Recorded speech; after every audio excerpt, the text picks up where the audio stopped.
अब राजा परीक्षित हाथ में धनुष बाण लिए कलयुग को ढूंढने निकल पड़े, जहां मिलेगा वहीं मारेंगे। और एक दिन इनको रास्ते में कलयुग मिल गया।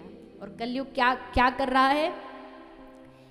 एक बड़ी सुंदर राजसी वस्त्रों में खड़ा होकर के गाय को मार रहा है, गौ माता को मार रहा है। उसको देखते ही राजा परीक्षित समझ गए यही है कलयुग। क्योंकि द्वापर होता तो यहाँ इस प्रकार से इस गाय को मारा नहीं जाता, अपमान नहीं किया जाता। सतयुग त्रेता द्वापर में गाय पूजी जाती है।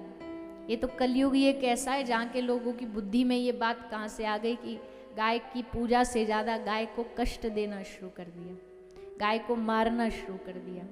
त्रेता सतयुग द्वापर में गाय भगवान के रूप में पूजी जाती थी। कलयुग में अब पैसे के लिए, दूध के लिए, अपने स्वार्थ के भर के लिए तो गाय को रख लेंगे। दूध नहीं दी तो बेच दिया, दूध नहीं दी तो कसाई घर भेज दिया, दूध नहीं दी तो दरवाजे से बाहर निकाल दिया। ये सब काम कलयुग के लोग ही कर सकते हैं।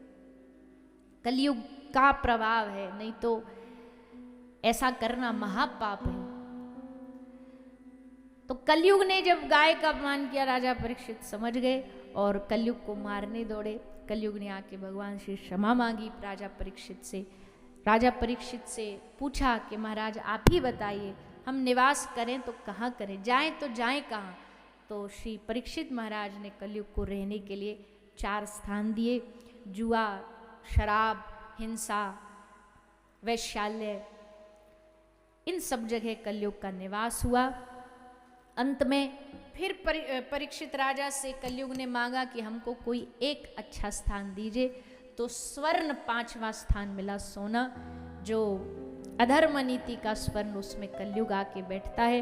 राजा परीक्षित के मुकुट में कलयुग बैठा और राजा परीक्षित ने श्रृंगी ऋषि के गले में मरे हुए सर्प को डाला और राजा को श्राप लगा, 7वें दिन तक्षक के डसने से राजा परीक्षित की मृत्यु होगी। ये सुनकर के राजा परीक्षित को जब पता चला तो गंगा के तट पर जाके साधु संतों की शरण में मार्ग पूछते हैं, किस प्रकार अपने इस कल्याण का साधन हमें बताइए जो 7 दिन में भगवान मिले। और तब शुकदेव जी ने पधार के आकर के श्रीमद् भागवत सुना करके 7 दिन में कल्याण का रास्ता राजा परीक्षित को श्रवण कराया है।